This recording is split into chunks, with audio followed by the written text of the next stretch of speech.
మెదక్ జిల్లా నర్సాపూర్ ప్రాంతంలో అక్రమంగా ఆవులను తరలిస్తున్న ఒక కంటైనర్ను హిందూ ధార్మిక సంస్థల ప్రతినిధులు వెంబడించి పట్టుకున్నారు. వెంటనే వారి ఈ విషయాన్ని స్థానిక పోలీసుల దృష్టికి తీసుకెళ్లి ఆవులతో కూడిన కంటైనర్ను వారికి అప్పగించారు. ఈ ఘటనపై స్థానిక పోలీసులు విచారణ చేపట్టారు. ఎస్ఐ రంజిత్ కుమార్ రెడ్డి ఆధ్వర్యంలో పోలీసులు ఆవులతో కూడిన కంటైనర్ను జేగూడ గోశాలకు తరలించారు. కంటైనర్లోని ఆవుల యొక్క లీగల్ స్టేటస్ ను పరిశీలించడానికి మరియు వాటి భద్రత దృష్ట్యా పోలీసులు గట్టి బందోబస్తు మధ్య కంటైనర్ను గోశాలకు చేర్చారు.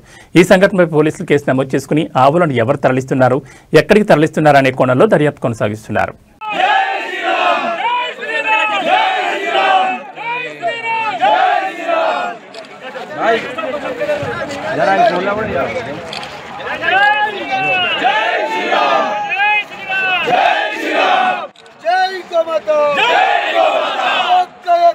कौन करेंगे? हम करेंगे, हम करेंगे। गौ माता का रक्षा कौन करेंगे? हम करेंगे, हम करेंगे। लट्टी गोली खाएंगे, गौ माता का रक्षा करेंगे। लट्टी गोली खाएंगे, गौ माता का करेंगे। आवाज दो। जय श्री राम। जय श्री राम। रामचंद्र भगवान की जय। माता की जय। माता की जय।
పోలీసు వాళ్ళకి అప్పచెప్తాం. పోలీసు వాళ్ళు ఏం చేస్తారు, దగ్గరకున్న గోశాలలో తీసుకోపోతారు. ఎఫ్ఐఆర్ అయితే బండి మీద పేపర్లు చేస్తారు. గోశాలలో దించేటప్పుడే మేల్ ఎన్ని ఉన్నాయి, ఫీమేల్ ఒక్కొక్కటి దింపాం కదా సార్, అన్నొకటి దింపంగానే చూసుకుంటాం. మేల్ ఒకటి, ఫీమేల్ ఒకటి, మళ్ళీ గోశాల మీకు స్టాంప్ కొట్టిస్తాడు. బండి సీజ్ అయితే కోర్టుకెళ్ళి కూడా గోశాలకి ఆవులై మొత్తం మెయింటెనెన్స్ కట్టాలి. బండి విడిపించుకోవాలంటే